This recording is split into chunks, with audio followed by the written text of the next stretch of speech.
Hello guys, இன்றைக்கி நம்ம சேனலில் என்ன ரெசிபி பார்க்க போகிறோன்னா ஒரு சூப்பரான பொங்கல் ரெசிபி தான் பார்க்க போகிறோம். அதுக்கு முன்னாடி சேனல் இன்னும் சப்ஸ்கிரைப் பண்ணலைன்னா சப்ஸ்கிரைப் பண்ணிக்கோங்க. வாங்க வீடியோக்குள்ளே போகலாம். இன்றைக்கி நம்ம பார்க்க போகிற ரெசிபி என்னென்னா பொங்கல் ஸ்பெஷல் பால் பொங்கல் தாளகம் ரெசிபி தான் பார்க்க போகிறோம். இந்த தாளக ரெசிபிக்கு நிறைய பேர் இருக்குது. பழக்காய் கூட்டு, கதம்ப கூட்டு அப்படின்னு நிறைய பேர் சொல்லுவாங்க.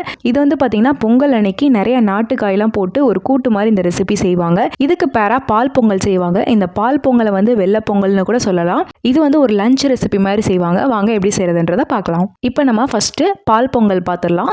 இதுக்கு ஃபஸ்ட்டு ஒரு கப் அளவுக்கு பச்சரிசி எடுத்துக்கலாம். ஒரு கப்புன்றது நான் 100 கிராம் அளவுக்கு எடுத்திருக்கேன். இதை ஒரு 2 தடவை நல்லா அலசி எடுத்துக்கோங்க. பச்சரிசி நல்லா அலசி எடுத்த பின்னாடி ஒரு குக்கர்லேயோ இல்லைனா வந்து பாத்திரத்துலேயோ மாற்றிக்கலாம். ஒரு கப் அளவு பச்சரிசிக்கு ஒரு கப் அளவுக்கு பால் ஆட் பண்ணிவிட்டு ஒரு 4 கப்லேருந்து 5 கப் அளவுக்கு தண்ணி ஆட் பண்ணிக்கலாம். இதுக்கு 1 டீஸ்பூன் அளவுக்கு நான் உப்பு ஆட் பண்ணிக்கிறேன். 1 டீஸ்பூன் அளவுக்கு நெய் ஆட் பண்ணிக்கலாம். இப்போ வந்து நம்ம ப்ரெஷர் குக்கரில் ஒரு 5லேருந்து 6 விசிலுக்கு நல்லா வேக வச்சு எடுத்துக்கலாம். நல்லா வந்து மசிச்சு விட்டுக்கோங்க. அப்படின்னா தான் நல்லாயிருக்கும் இந்த பொங்கல். இது வந்து பார்த்திங்கன்னா நிறைய பேர் வந்து இனிப்பு பொங்கல் நினைப்பாங்க. அப்படி கிடையாது. இது வந்து வெள்ளை பொங்கல் மாதிரி நார்மலாக வந்து பச்சரிசியில் உப்பு போட்டு சிம்பிளாக வந்து ஒரு பால் ஊற்றி செய்வாங்க. நிறைய பேர் வந்து இதில் இனிப்பு போட்டு செஞ்சால் அது வந்து இனிப்பு பொங்கல். தாளகத்துக்கு வந்து இந்த ரெசிபி தான் செய்வாங்க. இப்போ வந்து நம்ம பால் பொங்கல் ரெடி பண்ணியாச்சு. இதை தனியாக வச்சுக்கோங்க. இப்போ வந்து நம்ம தாளகம் ரெசிபி செஞ்சுக்கலாம். அதுக்கு வந்து ஃபஸ்ட்டு ஒரு பேனில் 2 டேபிள் ஸ்பூன் அளவுக்கு வரமல்லி ஆட் பண்ணிக்கலாம். 1 டேபிள் ஸ்பூன் அளவுக்கு கடலைப்பருப்பு ஆட் பண்ணிக்கலாம். 1/2 டீஸ்பூன் அளவுக்கு மிளகு ஆட் பண்ணிக்கலாம். 1/4 டீஸ்பூன் அளவுக்கு வெந்தயம் ஆட் பண்ணிக்கலாம். 2லேருந்து 5 வரமிளகாய் ஆட் பண்ணிக்கலாம். நான் காரம் ரொம்ப கம்மியாக சாப்பிட்றதுனால 2 வரமிளகாய் மட்டும் தான் ஆட் பண்ணியிருக்கேன். நீங்கள் காரம் அதிகமாக சாப்பிடுவீங்கன்னா 5 கூட ஆட் பண்ணிக்கலாம். அதுக்கப்புறம் கொஞ்சமாக 1 டீஸ்பூன் அளவுக்கு நல்லெண்ணெயோ இல்லைனா தேங்காய் எண்ணெயோ ஆட் பண்ணிவிட்டு நல்லா ஸ்டவ்வில் வச்சுட்டு நல்லா வந்து வறுத்து விட்டுக்கோங்க. பருப்புலாம் நல்லா நிற மாதிரி வந்த பின்னாடி 1/2 கப் அளவுக்கு தேங்காய் ஆட் பண்ணிக்கலாம்.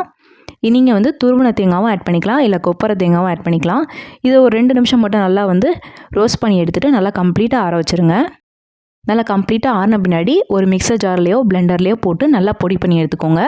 அப்படி வந்து உங்களுக்கு பொடி பண்ண வரலைன்னா கொஞ்சமாக தண்ணி ஆட் பண்ணி பேஸ்ட் மாதிரி கூட ரெடி பண்ணிக்கலாம். இப்போ வந்து பார்த்திங்கன்னா நான் கொஞ்சம் கொரகொரப்பாக தான் அரைச்சி எடுத்திருக்கேன். இது தனியாக இருக்கட்டும். இப்போ வந்து ஒரு பவுலில் 1/2 கப் அளவுக்கு துவரம்பருப்பு ஊற வச்சுக்கலாம். துவரம்பருப்பு வேணாம்னு நினைக்கிறவங்க பாசிப்பருப்பு ஆட் பண்ணிக்கலாம்.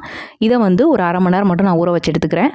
அதுக்கப்புறம் ஒரு சின்ன லெமன் சைஸ் அளவுக்கு புளியை வந்து நம்ம ஊற வச்சுக்கலாம். இப்போ வந்து பார்த்திங்கன்னா பருப்பு நல்லா ஊறிடுச்சு. இதை வந்து ஒரு குக்கரில் மாற்றிட்டு அது மூழ்கிற அளவுக்கு மட்டும் தண்ணி ஆட் பண்ணிவிட்டு 1/2 டீஸ்பூன் அளவுக்கு மஞ்சள் தூள், 1/4 டீஸ்பூன் அளவுக்கு பெருங்காயத்தூள், ஒரு 4லேருந்து 5 பூண்டு பல் ஆட் பண்ணிக்கலாம். நீங்கள் பூஜை இல்லைனா சாமிக்கு படைச்சிட்டு சாப்பிட்றதா இருந்தால் பூண்டும் வெங்காயமும் ஸ்கிப் பண்ணிக்கோங்க.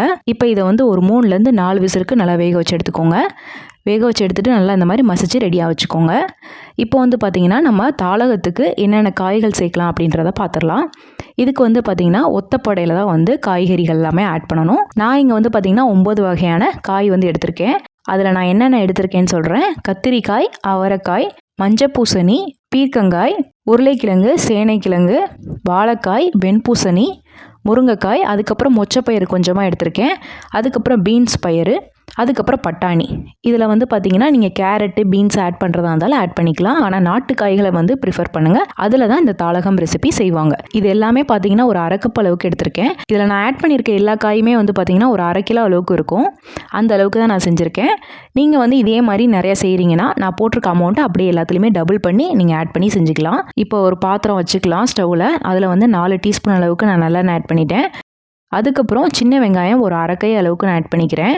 இதுக்கு வந்து பார்த்திங்கன்னா ஒரு 15லேருந்து 20 வெங்காயம் ஆட் பண்ணிக்கலாம். இது வந்து ஆப்ஷனல் தான். வெங்காயம் வேணாம்னு நினச்சிங்கன்னா நீங்கள் ஸ்கிப் பண்ணிக்கலாம். அதுக்கப்புறம் தக்காளி போட்டு நல்லா ரெண்டையும் வதக்கி விட்டுக்கோங்க. இதுக்கு உப்பு வந்து பார்த்திங்கன்னா 1 டீஸ்பூன் அளவுக்கு ஆட் பண்ணிக்கலாம். வெங்காயம் தக்காளி நல்லா வந்து வதங்கி வந்த பின்னாடி நம்ம ரெடி பண்ணி வச்சுருக்க காய்கறி எல்லாமே வந்து ஆட் பண்ணிக்கலாம். காய் எல்லாமே ஆட் பண்ணிவிட்டு 1/2 டீஸ்பூன் அளவுக்கு மஞ்சள் தூள் ஆட் பண்ணிக்கோங்க. 2 டீஸ்பூன் அளவுக்கு குழம்பு மிளகாய் தூள் இல்லைனா சாம்பார் தூள் ஆட் பண்ணிக்கலாம். அப்படி உங்ககிட்ட இல்லைனா 2 டீஸ்பூன் அளவுக்கு வரமிளகாய் தூள், 1 டீஸ்பூன் அளவுக்கு மல்லித்தூள் ஆட் பண்ணிவிட்டு நல்லா மிக்ஸ் பண்ணிக்கலாம். இப்போ வந்து அதுக்கு தண்ணி வந்து பார்த்திங்கன்னா மூழ்கிற அளவுக்கு மட்டும் ஆட் பண்ணிக்கோங்க. ஏன்னா அது காயிலேருந்தே நிறைய தண்ணி வரும். ஸோ வந்து தண்ணி வந்து ரொம்ப நிறையா தேவைப்படாது. இது வந்து நிறைய பேர் கூட்டு மாதிரி தான் செய்வாங்க. அப்படி உங்களுக்கு கூட்டு கொஞ்சம் தண்ணியாக தான் வேணும்னா நீங்கள் தண்ணியாக ரெடி பண்ணிக்கலாம். இப்போ வந்து தண்ணி ஊற்றிட்டு நல்லா மிக்ஸ் பண்ணிவிட்டு இதை மூடி போட்டு வச்சுருங்க. இது வந்து ஒரு அரை வேக்காடாக வந்து வெந்து வரணும். அதாவது 50% நல்லா குக் ஆகி வரணும். ஒரு 10லேருந்து 15 நிமிஷத்தில் வந்து நல்லா வெந்துடும். இப்போ உங்களுக்கு பார்த்தாலே தெரியும் ஓரளவுக்கு வெந்து வந்துருச்சு. இப்போ வந்து நம்ம அரைச்சி வச்சுருக்க பொடியை வந்து இதில் ஆட் பண்ணிக்கலாம். மொத்தமாகவே ஆட் பண்ணிக்கோங்க, கரெக்டாக வரும். பொடியை ஆட் பண்ணிவிட்டு நல்லா மிக்ஸ் பண்ணி விட்டுக்கோங்க.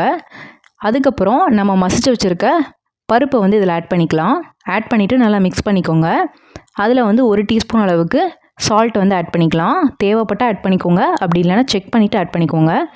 இப்போ வந்து இதை மூடி போட்டு ஒரு கொதி வர அளவுக்கு ரெடி பண்ணிக்கோங்க. இப்போ வந்து பார்த்திங்கன்னா நம்ம கரைச்சி வச்சுருக்க புளியை வந்து நல்லா வடிச்சிட்டு ஆட் பண்ணிக்கலாம். தண்ணியை மட்டும் ஆட் பண்ணிக்கோங்க. ஆட் பண்ணிவிட்டு நல்லா மிக்ஸ் பண்ணி விட்டுக்கோங்க. இப்போ மூடி போட்டு திரும்ப ஒரு கொதி வர அளவுக்கு ரெடி பண்ணிக்கோங்க. நல்லா ஒரு 2 நிமிஷம் கொதி வந்த பின்னாடி வெல்லம் வந்து 1 டீஸ்பூன் அளவுக்கு ஆட் பண்ணிக்கலாம். இது வந்து ஆப்ஷனல் தான். இப்போ பார்த்தாலே தெரியும் நல்லா கொதிச்சு வந்துட்டுருக்கு. இப்போ நம்ம சைட் பை சைடு வந்து பார்த்திங்கன்னா தாளிப்பு ரெடி பண்ணிக்கலாம். இதுக்கு வந்து பார்த்திங்கன்னா நீங்கள் தேங்காய் எண்ணெய், நல்லெண்ணெய் இதனால் ஆட் பண்ணிக்கலாம். இதில் வந்து 1 டீஸ்பூன் அளவுக்கு கடுகு, அரை டீஸ்பூன் அளவுக்கு சீரகம், 2லேருந்து 3 வரமிளகாய் ஆட் பண்ணிக்கலாம். அதுக்கப்புறம் கொஞ்சமாக கருவேப்பிலை, ஒரு 1/4 டீஸ்பூன் அளவுக்கு பெருங்காயத்தூள் ஆட் பண்ணிவிட்டு தாளிப்பு ரெடி பண்ணியாச்சு. இப்போ வந்து ஸ்டவ் ஆஃப் பண்ணிவிட்டு குழம்பு இறக்கிடுங்க. இறக்கிட்டு நம்ம தாளிச்சதை ஆட் பண்ணிக்கலாம். ஆட் பண்ணிவிட்டு நல்லா மிக்ஸ் பண்ணிக்கோங்க. இப்போ லாஸ்ட்டாக வந்து கொத்தமல்லி தழையை கட் பண்ணி ஆட் பண்ணிட்டீங்கன்னா சூப்பரான தாளகம் ரெசிபி ரெடி ஆயிரும். பார்த்தாலே தெரியும் நல்லா சூப்பராக இருக்குது. இப்போ நம்ம ரெடி பண்ணி வச்சுருக்க பால் பொங்கலை சர்வ் பண்ணிக்கலாம். இப்போ நடுவில் கொஞ்சமாக குழி மாதிரி ரெடி பண்ணிவிட்டு அதில் வந்து நம்ம ரெடி பண்ணி வச்சுருக்க தாளகத்தை ஊற்றிக்கலாம். பாருங்கள், சூப்பராக ரெடி ஆயிடுச்சு. இது வந்து நீங்கள் கூட்டு மாதிரியும் செய்யலாம், குழம்பு மாதிரி தனியாகவும் செய்யலாம். எப்படினாலும் வந்து உங்களுக்கு பிடிச்ச மாதிரி செஞ்சுக்கலாம். ஸோ இந்த பொங்கலுக்கு இந்த பால் பொங்கலும் தாளகம் ரெசிபியும் செஞ்சு பார்த்துட்டு எப்படி வந்திருக்குன்னு எனக்கு கமெண்ட்ஸில் ஃபீட்பேக் சொல்லுங்கள். இந்த ரெசிபி உங்களுக்கு பிடிச்சிருக்குன்னு நினைக்கிறேன். பிடிச்சிருந்தா லைக் பண்ணுங்கள், ஷேர் பண்ணுங்கள், கமெண்ட் பண்ணுங்கள். மறக்காமல் சேனலை சப்ஸ்கிரைப் பண்ணுங்கள். இன்னொரு வீடியோவில் பார்க்குறேன். பாய்.